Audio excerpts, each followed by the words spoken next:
ഒരു കോഴിക്കോടൻ രുചിയിലേക്ക് എല്ലാവർക്കും സ്വാഗതം.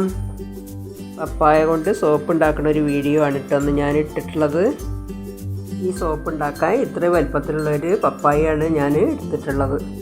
ഇതധികം പഴുത്ത അലിഞ്ഞൊരു പപ്പായ അതിനെക്കൊണ്ട് കുട്ടിയൊക്കെ കൊടുത്തപ്പോൾ അവർക്കൊന്നും കഴിക്കാൻ വേണ്ടാന്ന് പറഞ്ഞു.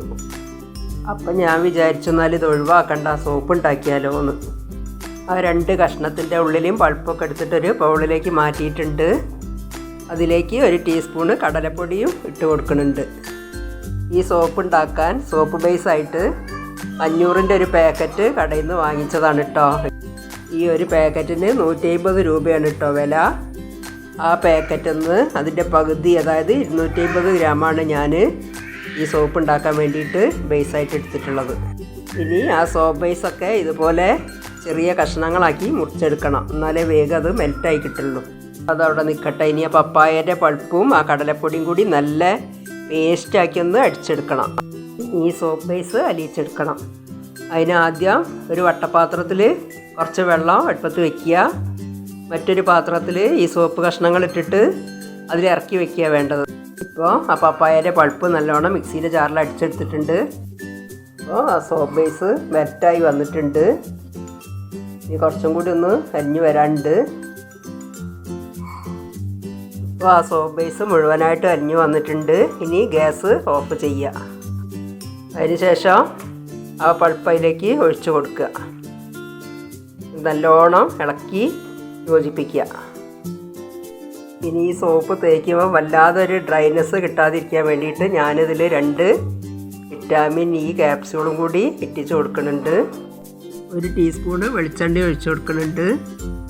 പിന്നെ ഈ സ്മെല്ലിന് വേണമെങ്കിൽ ചേർത്താൽ മതി കേട്ടോ. ഇനി അവിടെ ഉള്ളതിനെ കൊണ്ടാണ് ഈ ജാസ്മിൻ ഫ്രഞ്ച് എന്ന് പറഞ്ഞൊരു ഓയിലും കൂടി 2-3 തുള്ളിയിൽ ചേർത്തി കൊടുക്കുന്നത്. പപ്പായ സോപ്പിൻ്റെ കൂട്ടൊക്കെ ഇവിടെ റെഡി ആയിട്ടുണ്ട്. ഇനി ഇതൊരു മോൾഡിലേക്ക് ഒഴിക്കണം.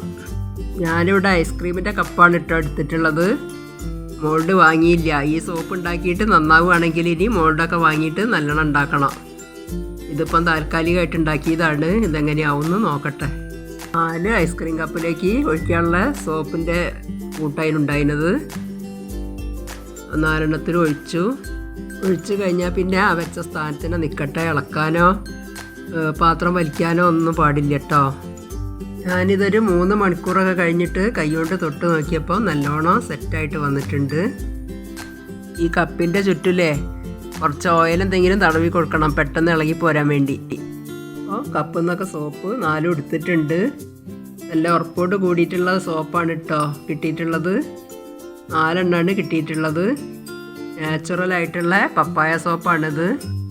സ്കിന്നിൻ്റെ ബ്യൂട്ടി നിലനിർത്താനൊക്കെ പറ്റിയൊരു സാധനമാണല്ലോ പപ്പായ. അതുകൊണ്ട് പപ്പായ ഇനി കിട്ടുകയാണെങ്കിൽ എല്ലാവരും ഇതുപോലൊരു സോപ്പ് ഉണ്ടാക്കി നോക്കുക. ഈ വീഡിയോ ഇഷ്ടപ്പെടുകയാണെങ്കിൽ ലൈക്കും ഷെയറും സബ്സ്ക്രൈബും ഒന്നും ചെയ്യാൻ മറക്കരുതേ.